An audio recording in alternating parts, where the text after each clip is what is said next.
嗱，差唔多掟嘢落嚟噶啦，呢個禮拜掟咗3萬嘢落嚟噶啦，先至聲明啊，邊個放手先邊個輸噶？唔止啊，邊個走開就輸雙倍啊！啲人又會掟嘢落街，咁無聊嘅？無聊得過我哋喺度等佢掟嘢落嚟。哇！電腦同埋電器唔係咁樣丟落街就當處理咗㗎。哎呀！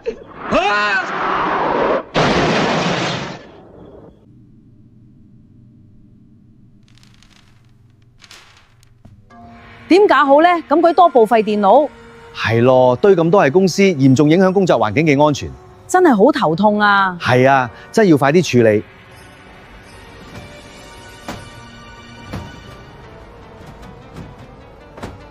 我哋提供4電一路回收服務，呢個服務可以幫你處理舊電器，減少環境負擔。唔好睇小物業管理公司嘅文件，有齊晒成個屋苑住客嘅資料，亦都有公司嘅管理資料，真係唔可以將呢啲文件當成普通垃圾咁去處理㗎。威尼斯環保嘅文件消費服務，我哋提供安全可靠嘅文件處理方案。應該揾邊個嚟回收？呢啲壞咗嘅器材真係好煩。